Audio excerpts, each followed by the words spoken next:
Pengumuman Kementerian Pengajian Tinggi bahawa pendaftaran baru dan kemasukan pelajar lama ke universiti ditangguhkan mencetuskan perbualan yang rancak di media sosial. Antara yang trending termasuk hashtag siswa jaga siswa. Tetapi apa agaknya yang dibualkan di laman Twitter?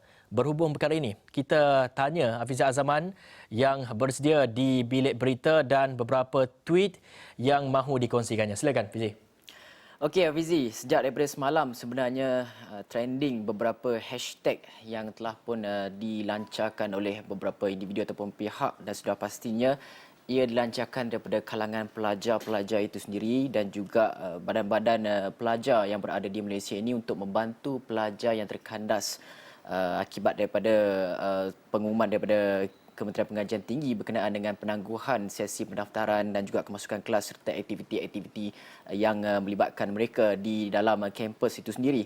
Dan di media sosial berdasarkan pemerhatian saya sejak daripada awal pagi tadi ada beberapa hashtag yang telah pun trending yang mana antaranya hashtag kita jaga kita itu. Tapi hashtag kita jaga kita ni sekarang ni sudah sedikit sebanyak ditenggelami oleh hashtag rakyat jaga rakyat dan kemudian muncul pula beberapa hashtag baru seperti siswa jaga siswa dan juga adalah hashtag-hashtag yang nakal siswa jaga siswi dan sebagainya. Siswa jaga siswi ni Fizi tahulah macam mana nak buat, dia banyak pengalaman. Okey, mengenai hashtag siswa jaga siswa seperti yang anda boleh saksikan di paparan kaca TV anda, kalau boleh kita mirrorkan, Twitter dibanjiri bantuan kepada pelajar-pelajar yang terkandas dan berdasarkan ciapan kita tahu sejak daripada COVID-19 meningkat dalam negara kita ini, pelbagai reaksi lah yang diberikan dan kita baru saja bangkit daripada kesan awal pandemik 6 bulan lalu, tapi kini kita dihambat oleh perkara duka yang sama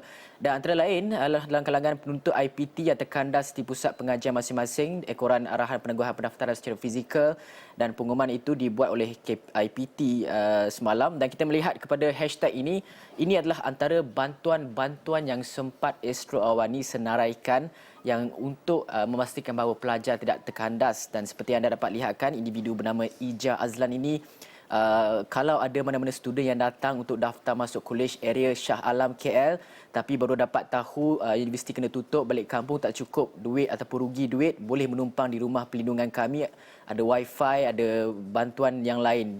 Dan ini adalah pengumuman daripada Afif Bahardin yang mengumumkan bahawa Pemuda Negara menyediakan pendapatan sementara kepada mana-mana mahasiswa terkandas sekitar Johor Bahru, Ipoh dan juga Kota Kinabalu itu sendiri.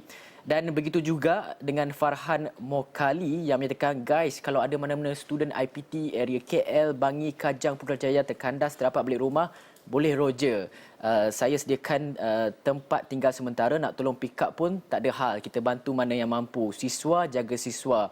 Apa-apa PM tepi katanya. Dan ini daripada individu daripada Tati Hassan yang mana kalau ada student perempuan yang terkandas di Shah Alam, boleh juga bagi tahu saya untuk mendapatkan bantuan. Dan ini di area KLIA, Dengkil, Nilai, siswa-siswi yang terkandas di situ. Ada juga yang menyatakan bahawa untuk memberikan pertolongan makanan secukupnya, tempat berteduh dan sebagainya. Jangan malu-malu katanya, ini adalah masa untuk siswa jaga siswa. Dan antara perkara-perkara yang turut dibincangkan oleh mereka adalah mengenai isu yang perlu diselesaikan segera. IPT, KPT perlu address isu untuk menyelesaikan masalah pelajar terkandas ini. Sekurang-kurangnya memberi mereka masuk kolej ataupun berbincang dengan IPT sendiri, membenarkan pelajar-pelajar ini masuki kolej seperti yang UiTM laksanakan.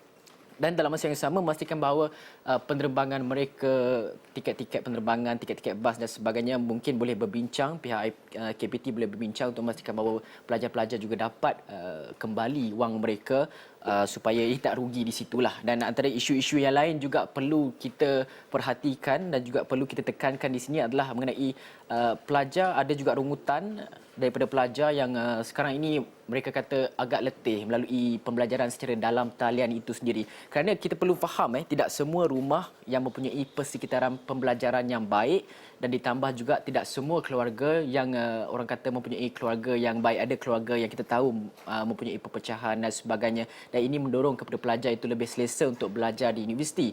Dan dalam masa yang sama, ada satu lagi perkara ialah kepada perkara penyewa, antara berkaitan dengan penyewa dan juga pelajar itu sendiri. Kita harapkan sekarang ini adalah kita jaga kita penyewa rumah sewa masing-masing boleh mungkin batalkan kontrak ataupun kembalikan wang pelajar yang telah pun diberikan kepada mereka. Kerana kita tahu sekarang ini apabila kelas disambung kembali dalam pembelajaran dalam talian itu sendiri, pelajar-pelajar tidak perlu menyewa dan sebagainya, dan boleh kita mencari titik tengah di antara penyewa dan juga pelajar untuk memastikan bahawa tidak ada mana-mana pihak yang rugi, dan ini adalah masa untuk berkorban. Kita tahu pelajar ini tidak mempunyai sumber keuangan yang kukuh, hanya mengharapkan bantuan PTPTN, beasiswa dan sebagainya, dan ini adalah masa yang terbaik untuk memastikan bahawa pelajar-pelajar kita di Malaysia ini tidak tertindas ataupun tidak ditinggalkan ketika mana perang menghadapi COVID-19 ini sedang melanda. Dan dalam masa yang sama juga IPT mungkin juga boleh menyediakan bas dan juga pengangkutan kepada pelajar-pelajar di Semenanjung juga Sabah Sarawak untuk memastikan bahawa segala pelajar yang terkandas itu dapat kembali pulang ke rumah mereka, untuk yang mahu pulang ke rumah dan untuk mereka yang mahu tinggal di IPT itu sendiri untuk memastikan proses pembelajaran itu dapat berlangsung dengan lancar dan sebagainya. Okey Hafizi, itu saja yang dapat saya kongsikan di media sosial perbincangan #siswa jaga siswa, siswa jaga siswi pun ada. Okey Hafizi. Baik, terima kasih Hafiz Azman, maklumat yang cukup terperinci dan cukup padat.